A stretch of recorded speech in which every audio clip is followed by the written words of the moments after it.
Halo guys, Nelson di sini dan kali ini seperti yang kalian lihat aku akan membahas iPad Pro 2020 yang aku sudah gunakan kurang lebih 1 tahun sih ya. Jadi pertama kali aku beli iPad Pro 2020 adalah benar-benar pertama kali saat iPad Pro keluar di bulan Maret tahun 2020. Saat itu aku masih di Singapura. Jadi saat itu juga keluarnya bersamaan dengan yang di US dan aku akhirnya mendapatkan iPad Pro 2020. Lalu sekitar beberapa bulan barulah keluarnya dengan Magic Keyboard yang sangat kontroversi karena memberikan float desain yang diberikan di iPad Pro 2020 dan juga dengan Magic Keyboard ini menggunakan sistem mekanisme melalui dengan adanya trackpad support. Selain aku akan membahas iPad Pro 2020 setelah aku gunakan kurang lebih 1 tahun, aku juga akan memberikan rumor-rumor terakhir iPad Pro 2021 agar kalian tidak salah membeli iPad yang terbaik untuk kalian. Jadi untuk overall iPad Pro 2020 aku selalu menggunakan ini, jarang menggunakan Magic Keyboard ya. Jadi dengan folio yang biasa aja, lalu iPad Pro 2020 karena memang aku untuk keseharianku menggunakan iPad Pro 2020, MacBook Pro M1 13 inch dan juga iPhone 12 Pro Max untuk daily driverku ya. Jadi untuk produktivitasku kadang aku untuk misalnya menggunakan Microsoft Office dan yang membutuhkan keyboard lah, aku pasti lebih menggunakan MacBook Pro M1.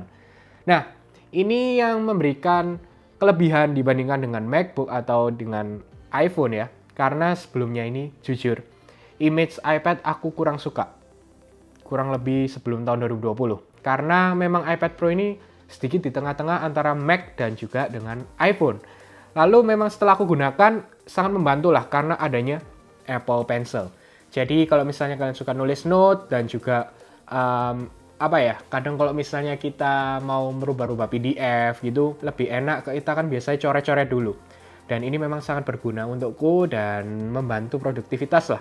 Untuk masalah aplikasi yang aku gunakan yang pertama adalah GoodNotes 5. GoodNotes 5 karena memang dibandingkan dengan Apple Notes dan juga dengan files app yang misalnya kita biasa buka PDF bisa langsung terbuka juga, itu kan tidak terlalu powerful ya, jauh lebih powerful dan GoodNotes 5 atau mungkin beberapa orang juga lebih suka dengan Notability. Tapi aku tim GoodNotes 5. Lalu yang kedua adalah Adobe Photoshop yang aku katakan sebelumnya. Dan bagi kalian juga yang mau merasakan Adobe yang lain ya, dengan contoh Illustrator sudah mulai keluar di iPad Pro, tapi masih belum maksimal juga. Jadi belum rekomendasikan lah untuk aku ya. Jadi kalau ada Photoshop menurutku sudah lumayan oke, walaupun memang beberapa fitur yang diberikan di Mac masih belum ada di iPad Pro. Lalu yang ketiga adalah masalah Microsoft Office. Apalagi baru-baru ini sebenarnya. Jadi di awal tahun 2021 Microsoft benar-benar menekankan untuk compatibility dengan Magic Keyboard atau bisa kita bilang dengan keyboard lah, dan juga dengan trackpad support yang full support diberikan di iPad series. Jadi Office App ini sebenarnya adalah gabungan antara Microsoft Word, Excel, PowerPoint di dalam satu aplikasi. Selain itu, memang kalau misalnya kita nulis nih dengan Magic Keyboard ini, memang berbeda dibandingkan dengan Mac karena powerful yang jauh lebih berbeda untuk masalah aplikasinya.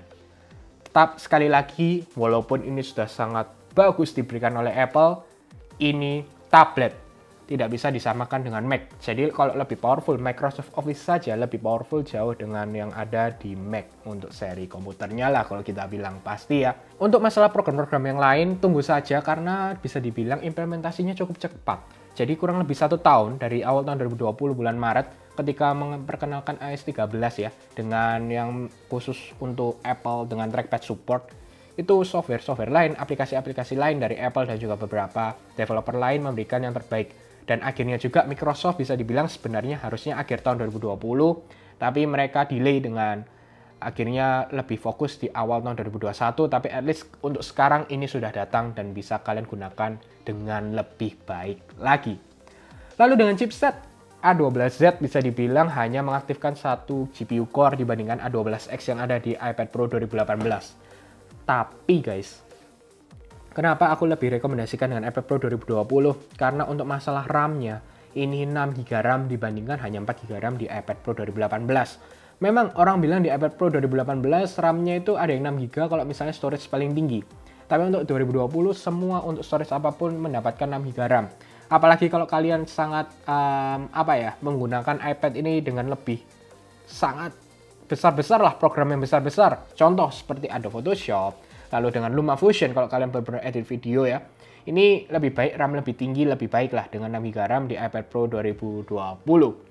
Dan overall, sangat baik. Aplikasi apapun yang berat-berat, bahkan untuk gaming ini sudah sangat cukup lah. Sangat baik diberikan, walaupun memang bisa dibilang chipsetnya ini, berarti kalau hanya mengaktifkan satu GPU core, ya bisa dibilang ini adalah chipset yang ada di tahun 2018. Sampai 2021 pun, ini masih gila kecepatannya. Lalu, untuk masalah beli, lebih baik beli apa dan kapan? Jadi aku akan bahas dulu dengan rumor iPad Pro 2021. Jadi pertengahan bulan Maret atau akhir bulan Maret, rumornya akan mengeluarkan iPad mini, iPad Pro 11 dan 12,9 inch, dan juga dengan Apple AirTag. Nah ini mungkin masih kontroversi, jadi ini sudah kurang lebih dari tahun lalu untuk AirTag sampai sekarang belum keluar. Bahkan Samsung pun akhirnya sudah keluar duluan dengan Samsung SmartTag. Lalu dengan iPad mini dengan desain yang tidak berbeda jauh, jadi masih tetap Touch ID ada. Memang sih rumornya biasanya sedikit lebih tipis, tapi tidak redesign seperti iPad Air 3 ke iPad Air 4. Lalu untuk iPad Pro. Jadi kalau misalnya yang pertama nih, kalian lebih mementingkan masalah desain, iPad Pro 11 inch pun nanti akan sama dengan yang diberikan di iPad Pro 2018 ataupun iPad Pro 2020. Bahkan masalah kamera akan sama, jadi sepertinya hanya akan 2, lalu dengan satu LiDAR scanner. Tapi yang berbeda adalah masalah ketebalannya. Jadi rumornya untuk masalah iPad Pro nanti kameranya ini kan sedikit lebih menonjol dibandingkan dengan ada tempat kameranya ini. Nanti untuk masalah lensanya ini akan lebih blend in lah, tidak muncul satu-satu, tidak ada ketebalan yang berbeda dengan BAM yang ada untuk overall semua kamera. Itu saja. Lalu dengan hardware-nya sedikit lebih besar, mungkin dengan pixelnya lebih tinggi dari rumornya ya. Lalu dengan LiDAR scanner sama yang diberikan di iPad Pro 2020. Jadi sekali lagi kalau masalah desain sih lebih baik ya sudah kalian, kalau yang itu yang utama, ini tidak beda jauh, akan sama persis. Apalagi depannya juga sama. Lalu yang menurutku menarik adalah masalah 12,9 inch. Jadi untuk 12,9 inch akan menggunakan mini LED. Jadi mini LED ini menurutku sih tengah-tengah antara LCD dan juga OLED. Mini LED ini juga bisa menampilkan HDR video, jadi memang untuk masalah kontrasnya antara yang lebih kontras dibandingkan ini dengan yang LCD di iPad Pro sebelumnya, lalu dengan brightness yang pasti lebih tinggi, itu akan diberikan di iPad Pro 2021. Tapi sih memang OLED ini masih banyak kelemahan-kelemahan yang mungkin Apple tidak suka, jadi akhirnya mereka memilih di mini LED. Lalu yang berbeda lagi apa? Keduanya nanti iPad Pro 2021 akan 5G support pastinya ya, karena sekarang juga yang iPhone 12 series juga dengan menggunakan 5G support diberikan oleh Apple. Lalu dengan chipset. Yes, chipsetnya kemungkinan akan dinamakan A14X dengan 5 nanometer proses. Bisa dibilang ini akan menjadi sangat gila lagi, sama seperti ketika keluarnya di 2018 iPad Pro dengan A12X yang sampai sekarang pun itu chipsetnya masih sangat gila, masih sangat cepat. Lalu apalagi dengan A14X ini ya pasti akan tahan lebih lama. Jadi masalah kalian beli yang mana, kalau misalnya kalian benar-benar butuh sekarang nih, benar-benar dalam waktu dekat, ya sudah iPad Pro 2020 kalau misalnya kalian mau 120Hz screen, ataupun misalnya dengan iPad Air 4 walaupun 60Hz screen tidak masalah dengan bodi yang hampir mirip dan LiDAR juga jarang kepake, ya iPad Air 4 jauh lebih murah dan lebih worth it. Tapi kalau misalnya kalian mau dengan yang lebih tahan lama lagi dengan chipset yang jauh lebih untuk jangka panjang, mungkin program-program akan jauh lebih kuat ya, akan lebih besar, jadi pasti lebih berat juga. Lebih baik tunggu dengan iPad Pro 2021. Apalagi kalau kalian mementingkan masalah layar dengan HDR video, lalu dengan brightness yang lebih tinggi, tunggu iPad Pro 2021, lebih tepatnya di 12,9 inch saja, karena memang ini sepertinya di reserve hanya untuk 12,9 inch untuk mini LED, dan LCD kemungkinan masih tetap akan ada di iPad Pro 11 inch. Nanti kita akan lihat aja untuk bulan Maret bagaimana.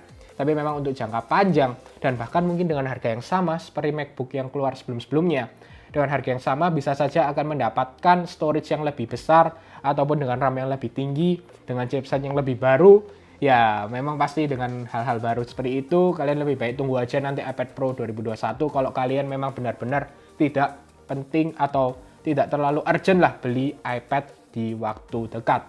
Kalau misalnya itu keluar dan memang sesuai dengan ekspektasi kita ya, dan memang itu kalian butuhkan, ya beli yang iPad Pro 2021. Tapi kalau enggak, ya kalian beli iPad Pro 2018, 2020, atau iPad Air 4, tergantung lagi dengan kegunaan kalian dengan 60Hz, 120Hz screen.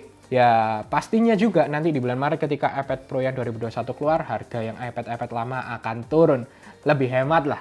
Baik, bagaimana menurut kalian? Langsung saja komen di bawah kalau ada pertanyaan dan kita discuss bersama nih. Bagaimana lebih baik beli yang apa dan juga kira-kira kapan. Ya seperti yang katakan sebelumnya, kalau aku sih lebih baik kalau misalnya tidak urgent, tunggu aja di bulan Maret. Nanti kita akan lihat bagaimana iPad Pro 2021 ini akan memberikan yang terbaik dengan chipset sih. Jujur yang aku paling tunggu-tunggu adalah masalah chipsetnya dengan A14X. Karena memang M1 kemarin itu di MacBook itu sangat gila. Apalagi nanti dengan A14X memang pasti tidak segila M1. Tapi untuk kelas iPad pasti itu akan mengguncang tablet di seluruh dunia lah. Oke, semoga kalian suka dengan video ini. Jangan lupa untuk share, like, subscribe, dan sampai ketemu di video selanjutnya.